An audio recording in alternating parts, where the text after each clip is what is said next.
of using the drift method, the derivation from the drift method, because if you notice, the drift method is from you need the future values plus the drift estimation uncertainty, right? So the uncertainty part is the differences between the y1 to t. So it's you just need to subtract that. So t minus 1, the difference. Okay, so that's why this one is t minus 1.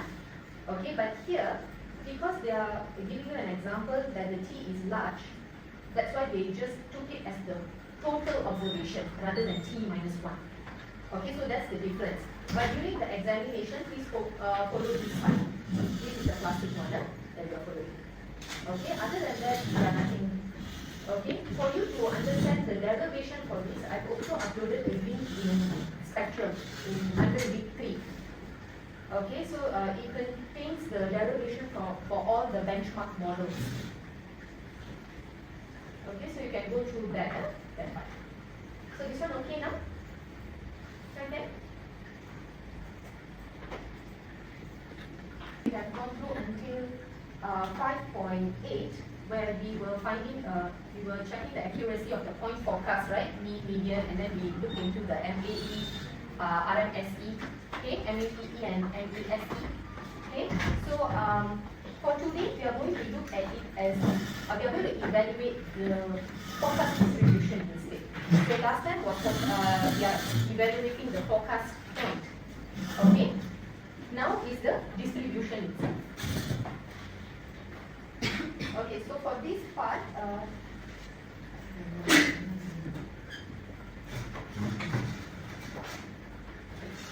so the first part that we are going to look at is the quantile scores.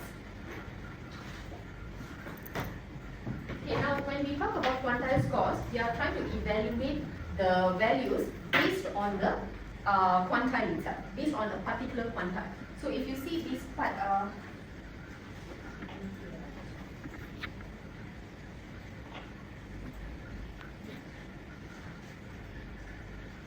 okay, if you see this FPT means the quantile forecast itself. This one you need to fix it.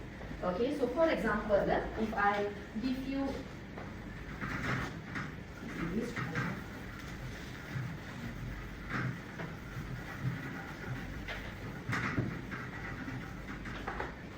okay, so if let's say I give you a point P equal to 0.9, okay, P equal to 0.9, which means that, and say that your forecast, this one is after you have done all the forecasting part.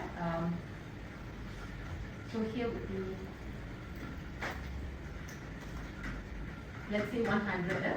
That means we are expecting that 90% of the chance that this 100 will fall below, well, the observed value will be below 100. Okay, that's what we are looking at. So here, I'll just say it as 90% chance, 90% that the YT falls below 100. Okay, below your forecast. Okay, so here, if let's say your model is good, means then it will be equivalent to the P. Okay, or else it will go through certain penalty. Okay, so these are the quantile scores here. Right? Now, if let's say it's greater, that means the penalty is going to be higher. Okay, so you can take it like when we have the interval, 90% of it will be at the bottom. So we are expecting this part here to be really 90%. If this is the observed value, this is the forecast. So the point, if let's say it's around this region, means then it's still okay. Alright, if it goes beyond, then you will have to go through that to check how bad is it, the forecast is. Okay, so if let's say your P now is equal to 0.1. Okay, so 0.1 means 10% of the 10% chance that the observed value will fall below 100. So 10. So this time the percentage will be smaller, 10%. Okay, so that is the difference. So if I'm looking at the formula here, this quantile scores actually shows how good your quantile is. Okay, so for example, if say this part, your observed, YT means your observed value, FPT means your forecast. Okay, forecast at this particular point. Okay, so the P here is your quantile. So you have to set it up whether 0.1, 0.9, 0.5, that one you decide. Okay, so if let's say that forecast is lesser means, that means your you need to follow this score to calculate how bad is it. Okay, if it's greater, then you use this value. So the underestimation part will be the higher penalty compared to the overestimation part. Okay, so I'll give you an example on the numbers here. Okay, say if I have case 1, okay, scenario 1.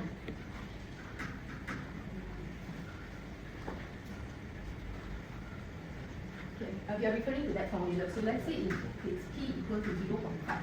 So 0.5 means 50-50 already. So 50% chance that it has to be down. Okay, so here this one I'll write it as the median forecast. This one is considered median forecast. Okay, so if let's say once you forecast everything you got 0.5, this one is here. Okay, 100. And then YT is equal to 100. YT is your actual value. Okay, this one is the forecast value. Okay, clear? So in this case, which part do you think which equation do you think I should calculate it with?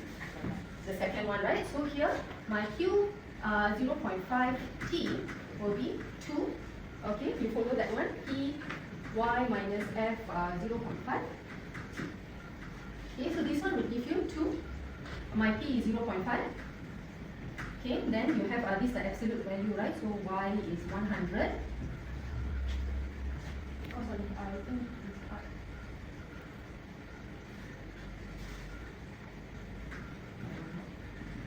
Zero.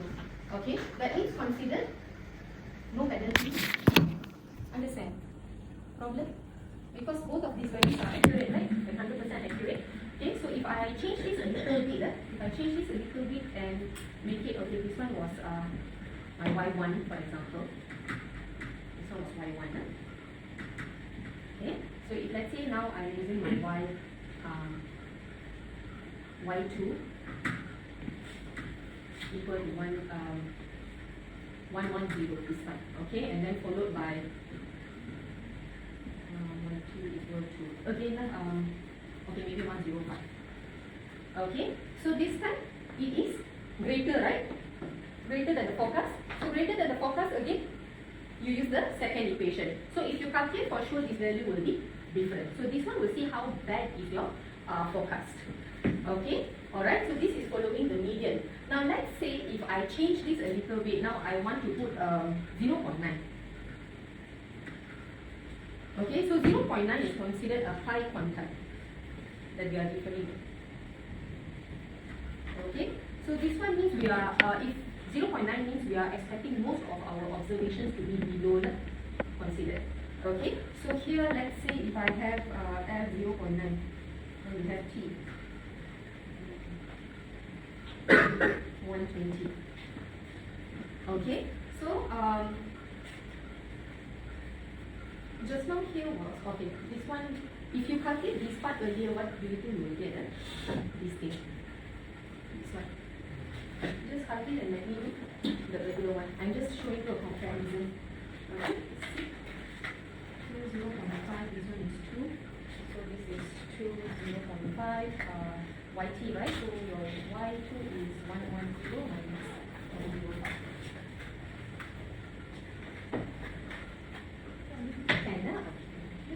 Okay, now we are using the same thing. Now let's say I use the same focus. Okay, oh, this one. Oh, okay, thank you. Right? So this one, let's say I'm using 5 same focus. Okay, and then YT, okay. This one also I put the same, 110. Okay, so now if you calculate this one, because it's still the same formula, right? Still the same. If you calculate this one, what do you think you will get? Q 0.9, this one is 2.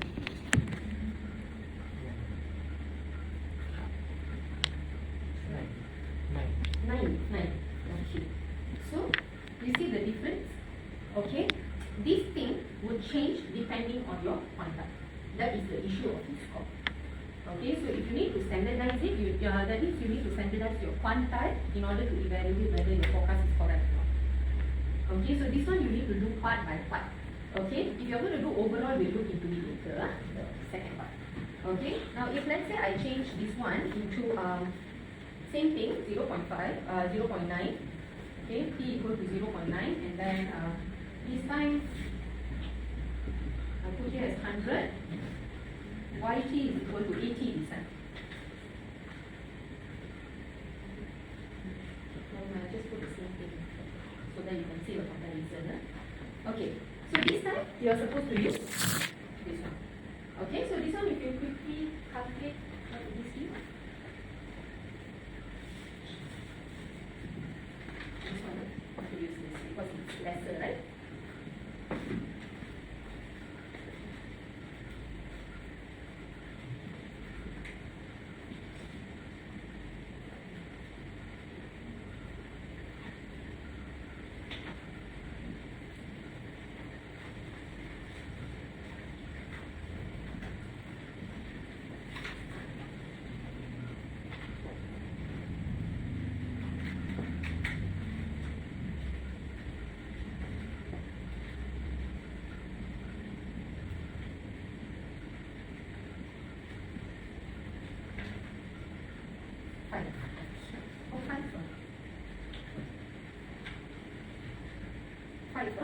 This one? Okay. Oh yeah, right. Okay. Alright. Okay, so now you can see the difference between these two. So since this one is lesser, we have a smaller penalty. Okay. Alright. So it would give you a higher penalty if your observed value is greater than your forecast. Okay? Okay? Alright. But please keep in mind again, this one is based on the quantile that you have set. Okay, so then you have to standardize it for all your forecasts. Okay, so which means that the lower the quantile score, the better. Okay, so actually the 2 here is just added for, you can remove the 2 here, actually the 2 is just for better interpretation. Okay? Okay, so this one I'll give you some time to calculate these things on later, see the difference between the probabilities, the quantile. Now we'll look into the Winkler score. So quantile score, you are evaluating the quantile part, right? You are looking into the quantile. Now we are looking into the prediction interval. So how good? Okay. Alright. What's happening? Or behind something happening.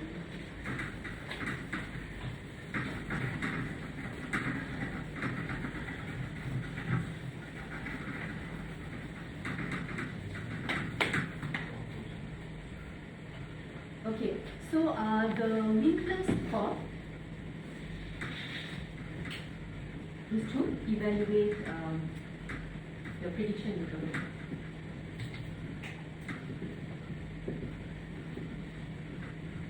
Okay, so let's say this one is actually based on your L and U, so lower boundary, upper boundary. Okay, so if let's say we have from 80 to 100, and then you have your observed value has 95. So 95 is still within the boundary, right? That means it's good, lah. Okay, still good. So how to check if let's say if it goes out of it? So out of it, if it's lesser than the lower boundary, okay, you need to use this part here. Actually, not to say a very difficult formula, it's just an addition of the 2 over alpha here. And then if it's lesser than your lower boundary, you just subtract it with your observed value. If it's greater than your upper boundary, you subtract it with your upper boundary. Okay, but the rest is the same. If let's say it's between the interval, that means we are only finding the interval width here. Okay, so to check how this goes, let's say now your interval, we are following 90 to, okay, and then I have my observed value as 100. Okay, so my Winkler score, W0.2. Which one?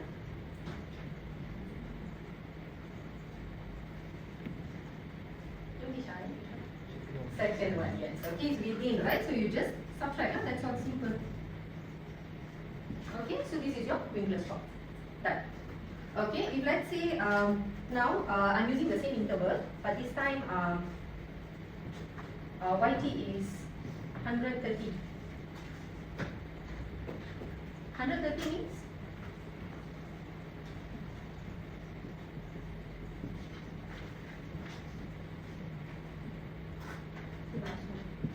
the last one, yeah. So you use the last one. Alright, so if you calculate this one, you have the UP, right? I'll just use write as U minus L, using that one, right? Okay, so here 2 over alpha, YT minus the upper. Okay, so this one just now we already subtracted, this is 20 plus 2 over your alpha is 0.2, then your YT 130 minus the upper boundary limit is 190. Okay, so this one all if you plug it into the calculator, it becomes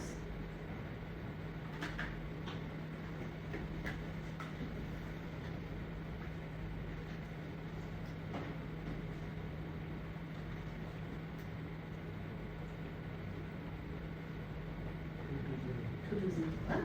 So now at least you will get an idea that if let's say it's missed, the penalty is going to be very big.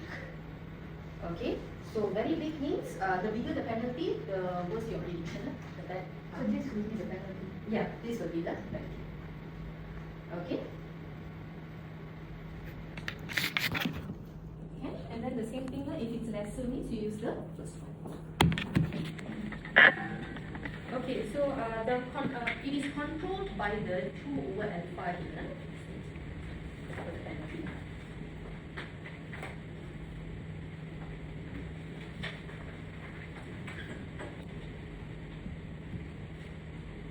Okay, so again the first part, which is the quantile score, it evaluates how good is your quantile forecast. Okay, which is the FPT, that one. This one, the Winkler score, is to see how good is your prediction interval. Alright. Now if you scroll a little bit down here. Alright. Continuous rank probability score, it actually gives you how good is it overall. Okay, the whole distribution for all the quantile. That means we are actually finding the average of all the quantile score that we found earlier. Okay, for all quantile, not only P equal to 0.9 for everything. Okay, so that is continuous rank probability score or CRPS. Okay, alright, and then if you look at the bottom here, this one, this is scale-free comparison. So this one is you need to, this is to check how good is your benchmark method. Okay, so if let's say you are comparing two methods, let's say drift and naive, okay, and then you make naive as the benchmark. So you need to write it this way. It does not necessarily mean that naive must be the benchmark. It depends what your model is. Okay, so if you just subtract that and then you will get these values. That's it. Okay, this is all based on the CRPS value here, whatever that you found here. The drift, mean and naive, right? Okay, it's calculated here. Let's say it's been given here. To calculate the scale-free value, you just apply it depending on the benchmark set. Okay, so of course, since naive has been set as the benchmark value, so this one is 0. Okay, no difference. Okay, but if you notice drift is negative 0.266. Okay, it means that the drift method is 26.6% worse than the naive method. Okay, right? So these are the 4 methods that will help you to evaluate the forecast distribution. Okay, the earlier one in 5.8, we evaluated the point forecast. Point forecast, we use the RMSE, MAE, that one, right? Okay, for overall, we will be focusing on this. Okay, so I will give you some time. Can you try to refer to the lecture note, the slides? Okay, and try out the code. Okay, if you see they are using train and test over here. Okay, so the 2015 in slide 2 is they have extracted the Google data set, and then they have used 2015 as your training and then 2016 as the test. Okay, and then all the accuracy, the forecast part. Okay, just give it a try. Okay, whatever that you have done earlier in the previous chapter or you have used plot to evaluate how good and how bad, right, your data is, but this is the numerical proving. Okay, the scores will indicate how bad is it. Okay. Bye. Okay, if let's say the data is seasonal, then we will use seasonal naive method as the benchmark.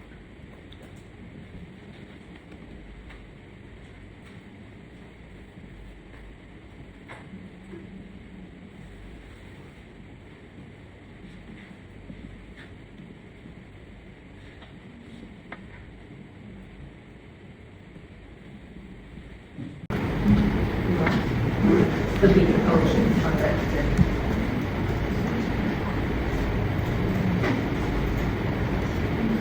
Okay, so I hope the 5.9 part is okay.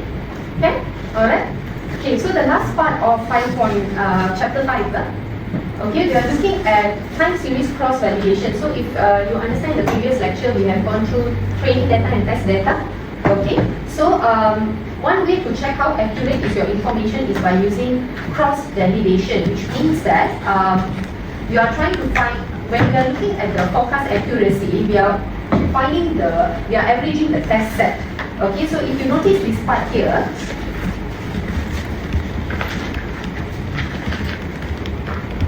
this whole thing here, we are using one-step forecast to check how good is your information. So first, let's say for example, we are looking at this whole thing, y1 until yt. Okay, this part here.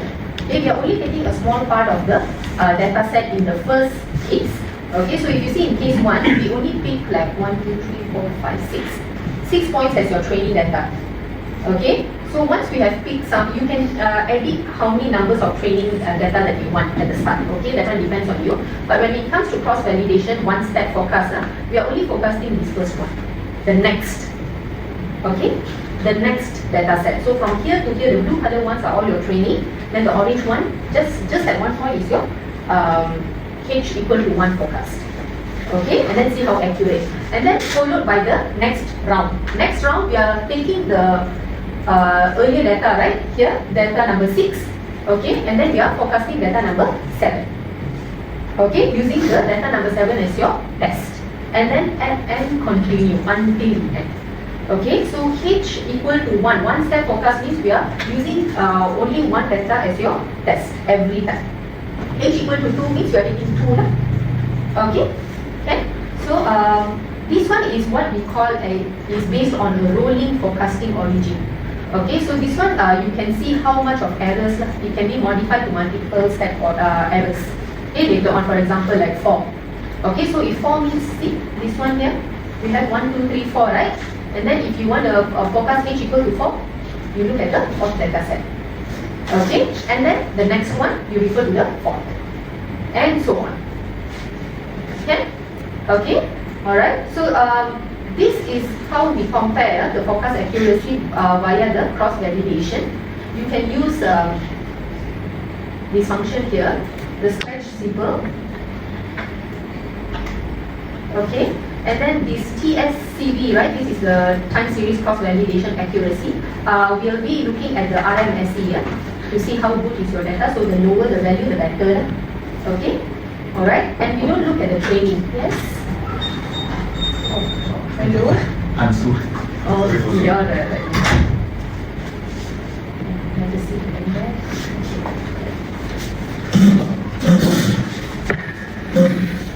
Okay, so the cross validation part is the RMSE is 11.27. So you just need to check based on different model how good it is. This one is only based on one, right? Yeah, just the drift method, right? Okay, so later on if you want to try using the naive, also you can compare like this. Okay, alright. So in your lecture here, oh, that's all. Just try this one. Oh, this one. Actually, until chapter 8 is very easy. Just hands-on practice. Okay. Chapter 9, okay lah.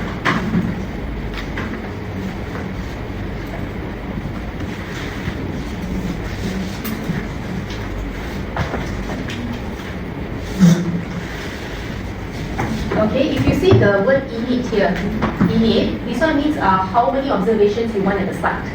So this one they are taking only the first 3 observations. And, if you want to change it, no problem.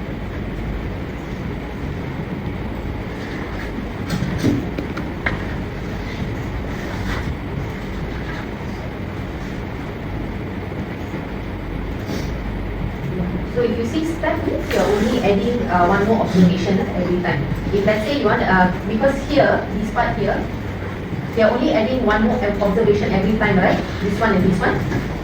See the next round, the next row, they are taking only one. So if you want 2 means you just change the step here. This one.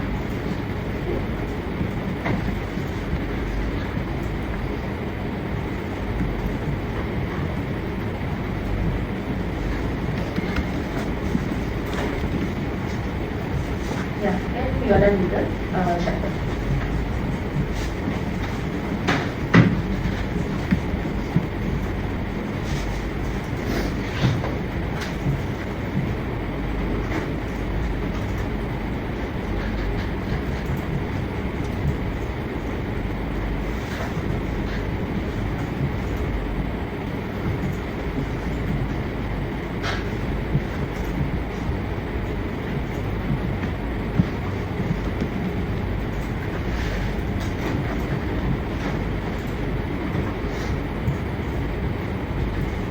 Yeah, so this one I think cross validation is just a little bit easy, so you can give this a try at home. Okay, so I'll just do 7.1 for today, just for you to get an idea. Then after that we'll move to the tutorial. Tutorial all done. What the presenters will be? Chen Wenjin. So this is a simple linear. If we have multiple linear, then we will have x1, x2, xn, and so on.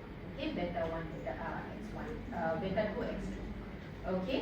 Now the error part, if you notice, the error part, if you see this straight line here, this straight line is your estimation. The y here, estimation after you calculate this point here is your actual value, the actual value. So the difference between these two is your error. Okay, so the gap from this point to the line is your error. Okay, alright, so for example, now if you try the auto plot for the US consumption expenditure, okay, let's say you have 0.5 here, okay, and then you have 0.27. Okay. If you see the function TSLM means time series linear model. Okay, time series linear model. Now, these values, okay, these things are all your, this is your beta null, and this is your beta 1 estimate. Okay, so later on, if let's say you are supposed to write this equation, right? So this one will become yt, I'm not sure what is the yt earlier, but this one is equivalent to your intercept is 0.5445, right? Plus 0.2718 times your income. Your x1 is your income, then plus your error. Understand? Okay? This is your standard error, and this one is to see the CPC. Okay, the multiple R square all will learn it in more detail later on in the next chapter. Okay, so if let's say your X here, if let's say your income here we talk about is like $100 or something, so you just need to change this one and calculate what is your estimated value, your response value. Simple as that.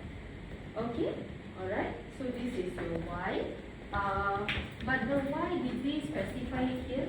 What is the Y? Oh, consumption. Okay, so your YP here will become your consumption.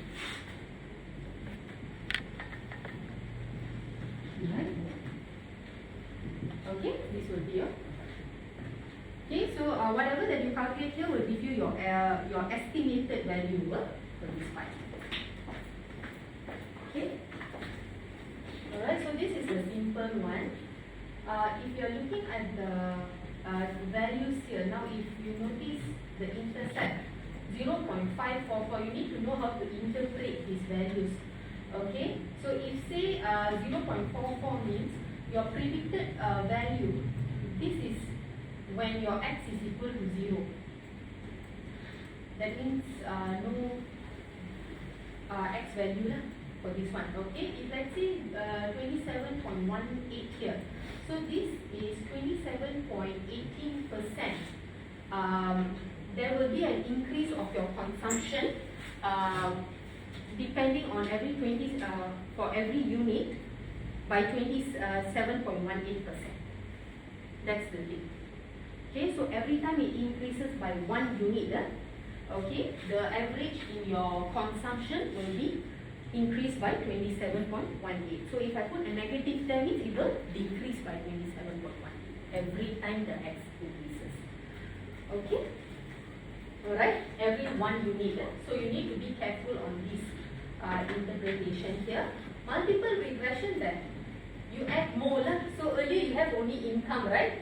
Now if you have other type of variables here, okay, so you just add them, simple only. Okay, and then this is the GG pair, the correlation. Are you familiar with correlation? Familiar? Okay, if it's in a negative part means, what does it mean? Sorry? Move in different direction, negative relationship. Okay, if positive means then higher and higher.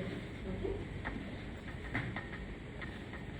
Alright, so you need to keep in mind in this syllabus, we are actually following certain assumptions for the error, because sometimes if you read up journals, the errors will not always be in the normal distribution form, error, okay?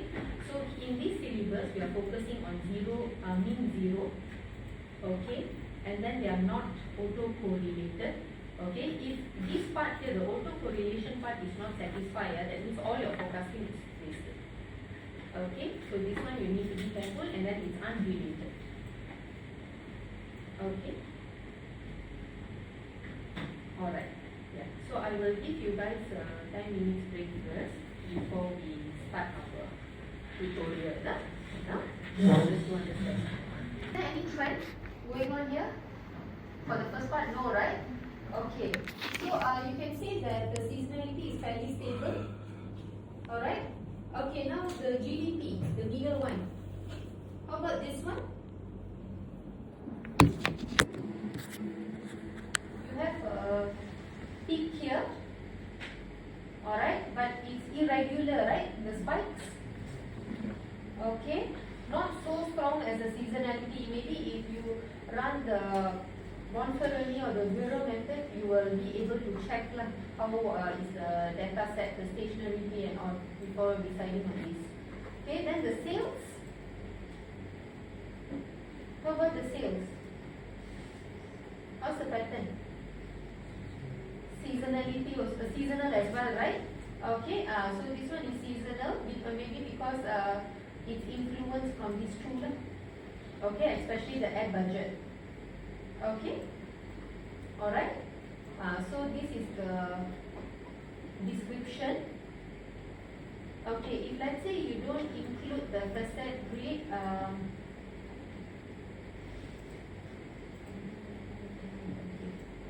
then it will become like this. That means you don't have the title here. That's all. That's the only difference. Okay? Okay? Alright? Alright.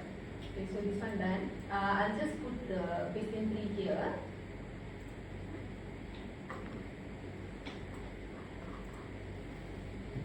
Okay, now Fun Hugo, okay. And oh, okay. Alright. This one, right? Let's guess.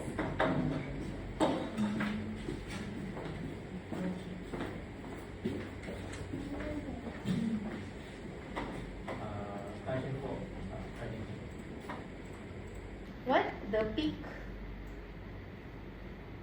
quarter 3, is it? Green, quarter 3. Okay, so after you know this information, then you can try to search what happened in that quarter, during that quarter. Okay, so that one is one. If you go to the sub-series,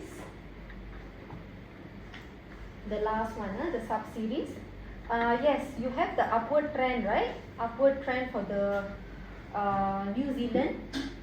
Okay, UK also, yeah, but UK at one point is going down, US is going up lah.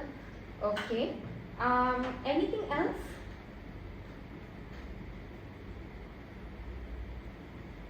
Which part, among all the, based on all the country, overall, which one has the highest arrival? Which quarter has the highest arrival?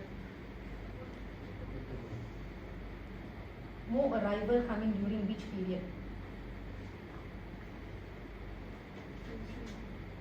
Sorry? Q3, let's see. Excuse me.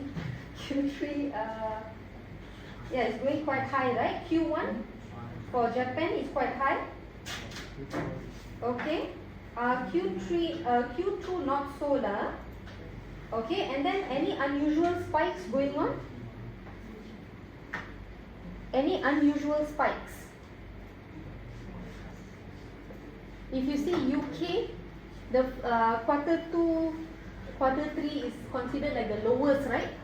Compared to the rest. So that one also you can try to investigate why later on in your case study. Okay, alright. So based on the 3 plots itself, you will get a lot of information already. Okay, alright.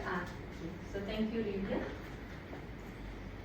Okay, so during the exam or during your assignment, I expect you to interpret it in this manner.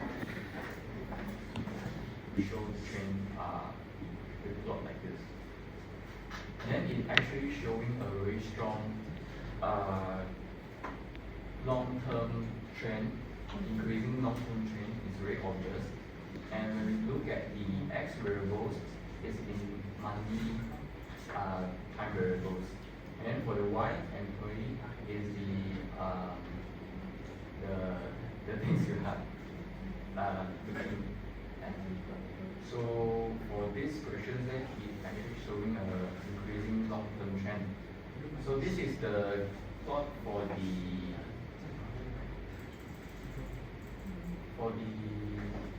GG seasons. I filtered out the title total private so that I can plot it like this. So it's consistent along the time.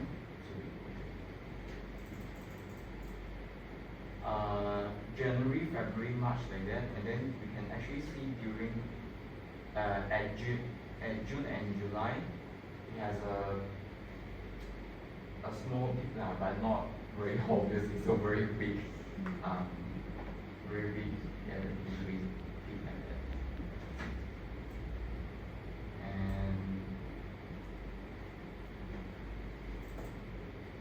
And then this is the GG subseries for years employment. Okay.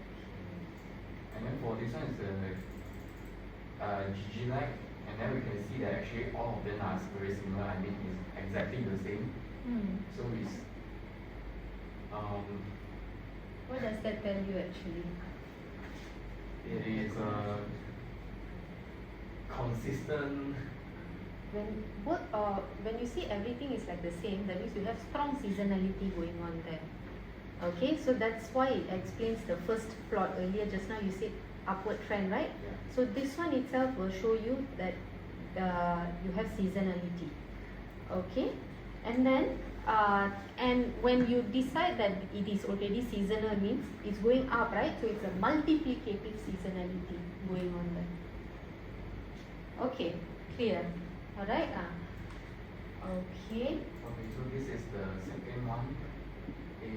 For the second one, the time variables is in quarterly, and from the years of 1960 until 1980,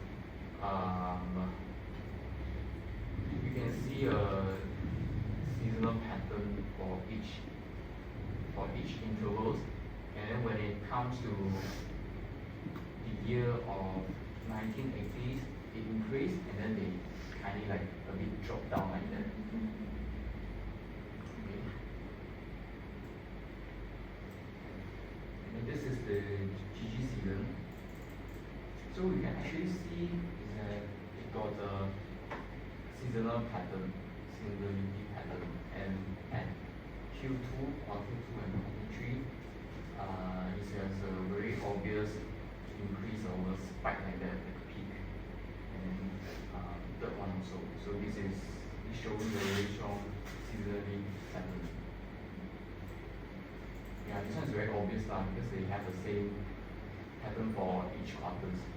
So it's definitely like this. But which one is the weakest here? The weakest is Which quarter? first quarter. First quarter is the weakest.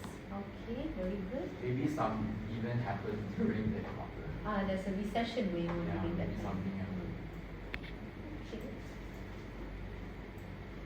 Okay, and then for the third one is health. So the time variables is in year, and you can actually see there is a, I think it's a cyclicity pattern now, I think. Because the time interval is not fixed, the time length is not fixed, but the pattern is, the frequency is like that. And then we can see the peak here at 1865 something. It has a very high unusual, the production of hair, maybe something unusual happened during that year. Okay, and then we move on to the last one is the PBS. For the PBS, for the red color one is very small, I cannot see it, but it's increasing lah. It's slightly increasing. And then for the blue color, it's showing seasonal pattern, but then the peak is getting higher each intervals. And then for the other two, it just remain the same. Doesn't have anything like that. This one more obvious, right? Yeah. And for all of these four, right, we can take a look at this. It's actually very obvious. For all the years, they're having the same patterns. First, they drop down at the, I think this one is January or March. Yeah, March. February. They drop until March, February, and then they slowly increase until December. And then after the next year, it will drop again. So this one is a season. But not for all components. It's only Not for for all the H2O, which one? The concessional and the general, right? Okay. And then for this one, I don't know how to do it. This one obvious is the trend, right? Going upwards, and then suddenly something might have happened there lah. I don't know what is the data. So something might have happened there, but after that incident, it goes up again, Yeah. right? So that one is okay. This one has a seasonality pattern. This one has a strong seasonality, but we can't see that yet because there's so many data here. Because it's based on weekly. Oh, so It's we a can weekly. change the time variables. No, we can zoom in the GG season, GG sub-series, so that's how you understand this. Okay, so if you go down a little bit, yeah, now you can see which part of it is seasonal. So, but again, this particular graph got a lot of noise like considered because everything is like everywhere, right? It's like it's something that, okay, but yeah, Not so clear, right? not clear again. Okay, but we can see that the quarter, it goes down eventually lah. All of the plot, everything goes down at one point for all the years, okay, at the end. So if we see the sub-series also a lot of noise, but this one is, yeah, we cannot read this graph that well lah, this plot, just it's that it's seasonal. Do you have the lag plots or something? Oh, you have the lag plots, okay. This one. Also seasonal.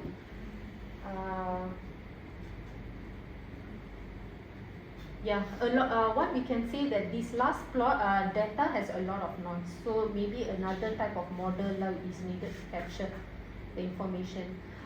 Is ACF part of the question? You need to do ACF. I think you did not do Oh the yeah, ACF. I didn't include it. Yeah, the ACF plot also will not be very obvious. It will be like a decline and then up like that. You'll see like a sinusoidal type of shape. Okay, but all of you got the ACF, right? That one okay? All right. Yeah, so this one okay. Thank you very much. Okay, then the last one, right?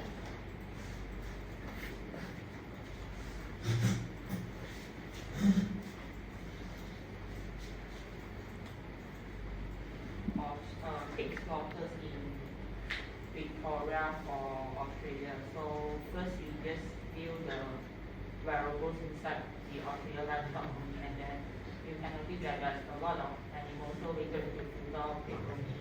And then state, I show partly above only, have you correct that you will get, and then count of the count of each pig slaughters, and then also the date.